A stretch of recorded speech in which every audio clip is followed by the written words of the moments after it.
More than 3 years after SpaceX's Falcon Heavy rocket last blazed a path into orbit, the 28-engine launcher is finally set to fly again as soon as October 28 from Kennedy Space Center in Florida on a long-delayed national security mission for the U.S. Space Force, a military spokesperson said.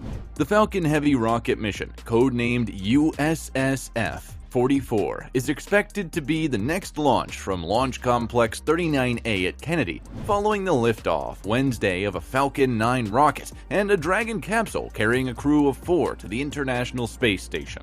SpaceX ground teams at Pad 39A will prepare the pad for the Falcon Heavy, which has a different configuration than the Falcon 9, with 3 Falcon rocket boosters connected together to triple the launcher's total thrust. The launch is expected to occur in daylight in the morning hours, but the Space Force has not officially released the launch time for the USSF-44 mission, the 4th flight of a SpaceX Falcon Heavy rocket and the first since June 2019. Hello everyone, and welcome to All Elon. Today we're going to talk about SpaceX and the highly anticipated Falcon Heavy rocket. But first, make sure to subscribe to the channel to stay up to date with everything related to Elon Musk and his multi-million-dollar companies. The long gap between Falcon Heavy launches has been caused by payload delays. The USSF-44 mission was originally scheduled to launch in late 2020, but was delayed by nearly 2 years due to issues with the Space Force payload assigned to fly on the rocket. A military spokesperson told Spaceflight Now the USSF-44 payload issues are now resolved, without offering additional details. The Space Force has released little information about what the Falcon Heavy rocket will carry into orbit on the USSF-44 mission. One of the payloads assigned to launch on the USSF-44 mission is a microsatellite named Tetra-1. Built by Millennium Space Systems, a subsidiary of Boeing, headquartered in El Segundo, California, the small spacecraft is designed to prototype missions and tactics, techniques, and procedures in and around the geosynchronous Earth orbit, Space Force officials said. Military officials have released no additional details about Tetra-1's mission. The original procurement statement the Pentagon released to prospective launch providers for the USSF-44 mission indicated the mission would launch with 2 spacecraft, but that was 4 years ago, and the Space Force has not released any updates to the final number of satellites assigned to the flight. In the request for proposals for the USSF-44 launch, the Air Force told prospective launch providers to assume the combined mass of the 2 payloads is less than 8,200 pounds, or about 3.7 metric tons. The Tetra-1 satellite alone would account for a small fraction of that mass. The Falcon Heavy is expected to deliver the satellites on the USSF-44 mission to a high-altitude geosynchronous orbit. The rocket's upper stage will fire several times to place the satellites into position more than 22,000 miles above the equator. The upper stage flight profile will include a coast lasting more than 5 hours between burns, making the USSF-44 mission one of SpaceX's most demanding launches yet. On the most recent Falcon Heavy mission, the rocket's upper stage completed 4 burns over 3.5 hours on a demonstration flight sponsored by the Air Force. The complex orbital maneuvers during the June 2019 mission for the military space test program were required to place 24 satellite payloads into 3 distinct orbits. They also exercised the capability of the Falcon Heavy and its Merlin upper stage engine before the military entrusts the launcher with more critical and more expensive operational national security payloads on future flights. SpaceX will use 3 newly manufactured boosters for the USSF-44 mission. All of the boosters for the USSF-44 mission were delivered to the Florida launch base last year. The challenging launch profile will leave no leftover propellant to recover the center core of the Falcon Heavy, according to the Space Force. The core stage will be expended on the USSF-44, while the rocket's 2 side boosters will return to near-simultaneous landings in SpaceX's recovery zone at Cape Canaveral Space Force Station, according to a spokesperson for the Space Force's Space System Command. That is a change from what the Space Force previously said. A military spokesperson said in 2021 that the Falcon Heavy's 2 side boosters on the USSF-44 mission would target landing on 2 SpaceX drone ships floating downrange in the Atlantic Ocean.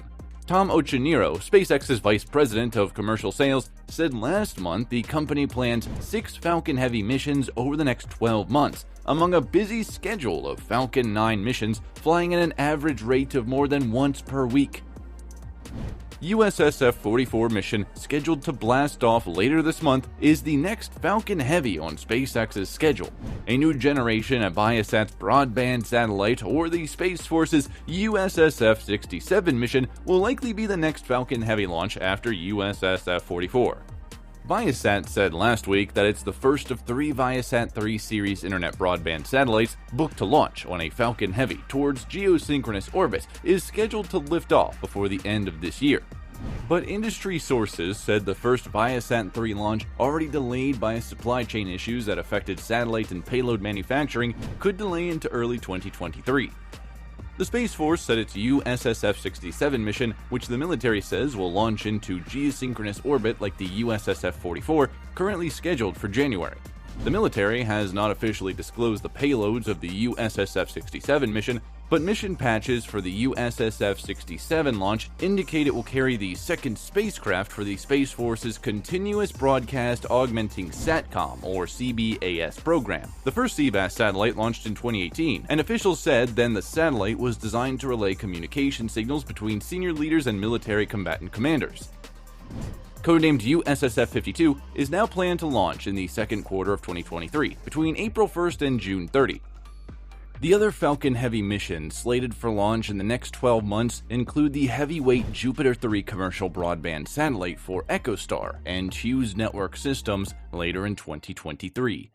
NASA's Psyche Asteroid Explorer, originally slated to launch in August of this year on a Falcon Heavy, has been grounded by software testing problems.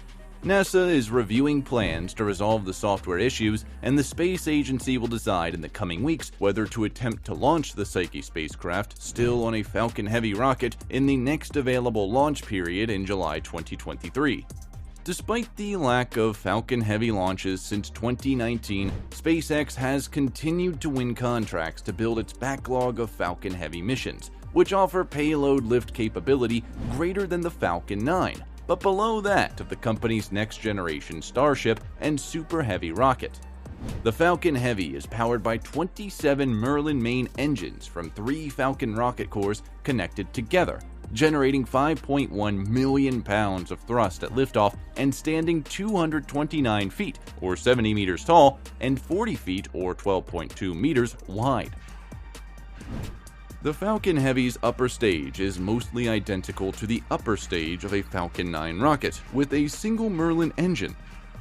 SpaceX says the Falcon Heavy rocket is capable of placing a payload of up to 140,000 pounds, or more than 63 metric tons, into a low-altitude orbit. That figure assumes the Falcon Heavy's boosters are burned to near fuel depletion and not recovered. SpaceX's most recent Falcon Heavy launch contract wins in July, when NASA awarded the company a deal worth $256 million to launch the Nancy Grace Roman Space Telescope in 2026. With the Roman launch contract in hand, SpaceX now has a backlog of up to 13 Falcon Heavy rocket missions. They include the USSF 44, USSF 67, and USSF 52 missions for the U.S. Space Force, slated to launch late this year and in 2023. The launch of NASA's Psyche asteroid probe in 2023, the launch of NASA's Europa Clipper in 2024 to explore an icy moon of Jupiter, and the launch of the first 2 elements of NASA's planned Gateway mini space station to orbit the moon. NASA has also contracted with SpaceX for the Falcon Heavy to launch NOAA's GOES-U geostationary weather satellite in 2024 and 2 commercial resupply missions to the Gateway later in the 2020s. The status of the contract from the Gateway Logistics mission is not clear. It was signed in 2020, but NASA has not yet given SpaceX authority to proceed for preparations to begin the Gateway resupply flights. SpaceX has won contracts for 2 Falcon Heavy missions to launch large geostationary internet communication satellites for Viasat and EchoStar. And a Falcon Heavy rocket is slated to launch NASA's Viper's robotic rover towards the moon in 2024 on a commercial lunar delivery flight managed by Astrobotic. That was all from us today, folks. If you enjoyed the video, make sure to drop a like. See you in the next one.